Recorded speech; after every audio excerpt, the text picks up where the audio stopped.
Bismillah, Assalamualaikum warahmatullahi wabarakatuh.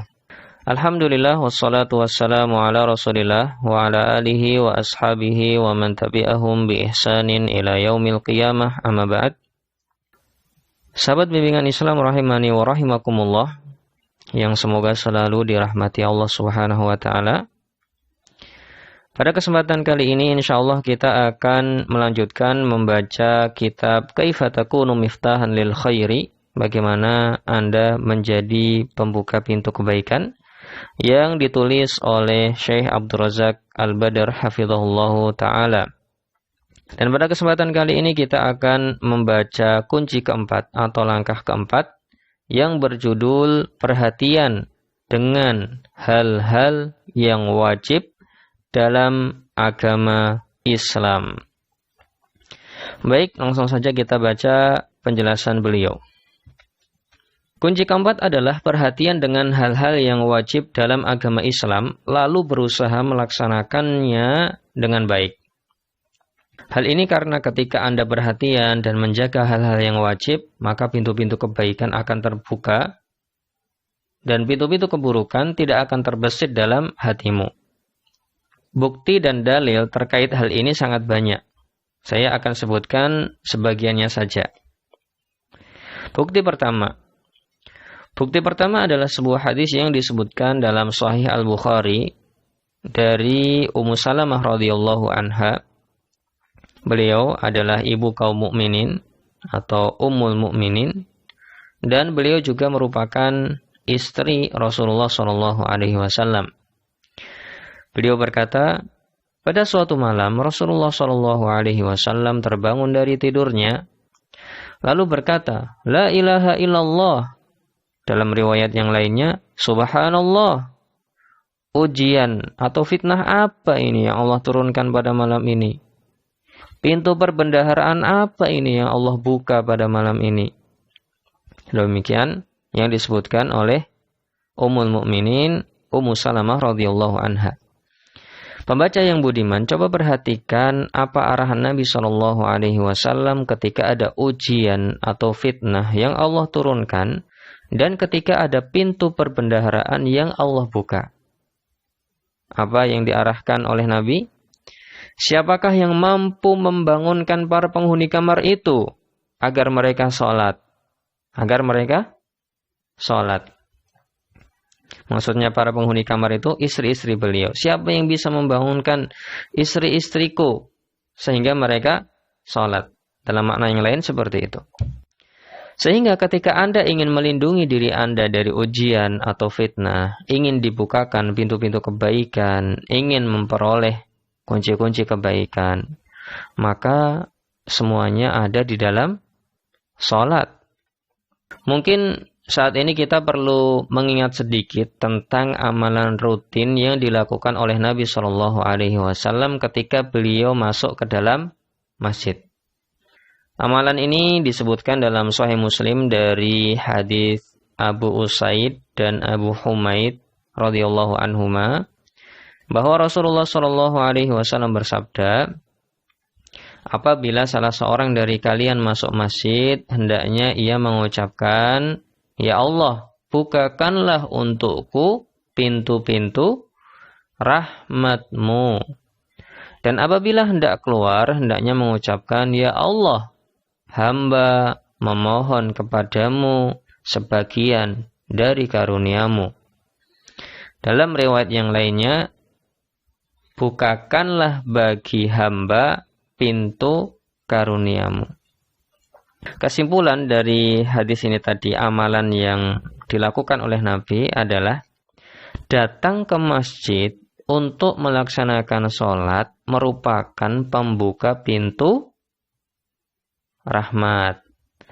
Melaksanakan sholat dengan sempurna merupakan pembuka pintu rezeki.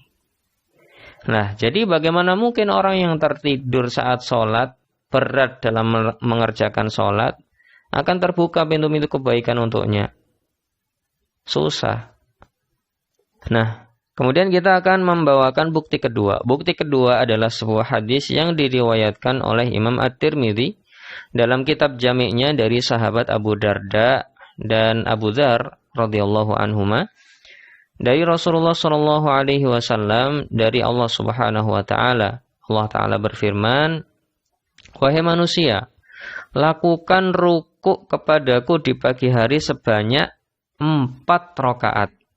Pasti aku akan mencukupimu hingga akhirnya." Hadis yang serupa dengan hadis ini tadi juga diriwayatkan oleh Imam Ahmad dan Imam Abu Dawud dengan sanad yang sahih dari hadis Nuaim bin Hammar al-Ghatafani. Sehingga hadis ini tadi merupakan hadis yang sahih dan valid. Pembaca yang budiman, coba perhatikan kalimat ini. Wahai manusia, lakukan rukuk kepadaku di pagi hari sebanyak 4 rakaat. Perhatikan kalimat ini tadi. Perlu diketahui, Allah Subhanahu wa taala tidak butuh dengan rukukmu.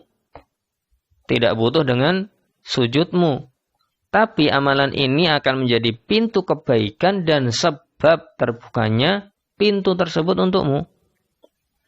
Dalam hadis ini, Allah, Rabb semesta alam, sedang memanggilmu. Kemudian terkait makna 4 rakaat. Syekhul Islam Ibnu Taimiyah rahimahullah berkata, menurut pendapatku 4 rakaat yang dimaksud dalam hadis ini adalah salat subuh dan sunnah rawatibnya. Demikian perkataan Syekhul Islam Ibnu Taimiyah. Jadi menurut Syekhul Islam Ibnu Taimiyah 4 rakaat tersebut adalah 2 rakaat sebelum subuh dan 2 rakaat salat subuh itu sendiri yang Anda lakukan di permulaan hari. Dengan amal inilah Anda akan mendapatkan kebaikan yang banyak dan pintu-pintu kebaikan yang besar akan terbuka. Alangkah banyaknya orang yang terhalangi dari kebaikan karena ia tertidur dari sholat subuh. Ia melaksanakan sholat subuh dengan kondisi sebagaimana yang disebutkan dalam hadis. Khabithun nafsi kaslan, jiwa yang buruk lagi malas. Orang yang seperti ini, pintu-pintu kebaikan itu akan tertutup, pintu-pintu rezeki akan tersumbat. Pagi hari merupakan pondasi dan tali kekang bagi sisanya.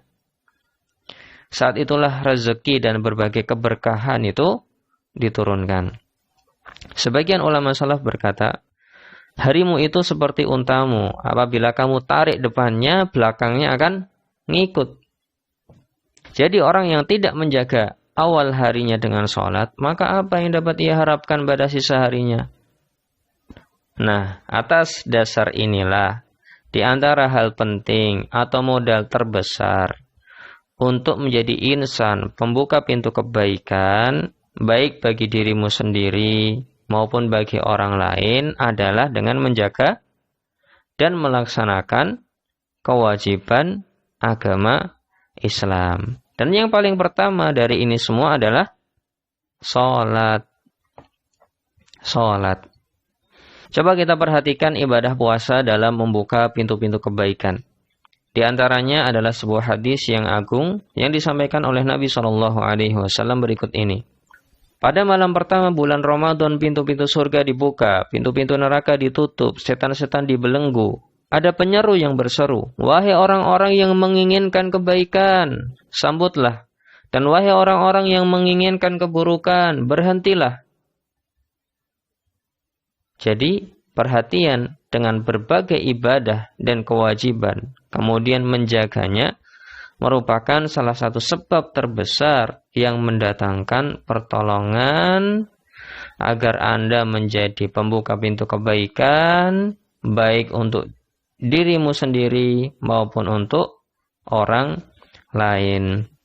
Demikian kunci keempat atau langkah keempat yang disebutkan oleh Syekh Abdul Razak Al-Badr hafizahullah ta'ala, yang pada intinya beliau menyarankan bagi seseorang yang ingin menjadi pembuka pintu kebaikan, dia harus perhatian, dia harus melaksanakan, dia harus menyempurnakan kewajiban-kewajibannya dalam agama. Karena dengan hal tersebut, pintu-pintu kebaikan akan terbuka untuknya dan pintu-pintu keburukan tidak akan terbesit di dalam hatinya. Wallahu ta'ala alam bisawab. Subhanakallahumma wa bihamdika asyhadu an la ilaha illa anta astaghfiruka wa atubu ilaih. Assalamualaikum warahmatullahi wabarakatuh.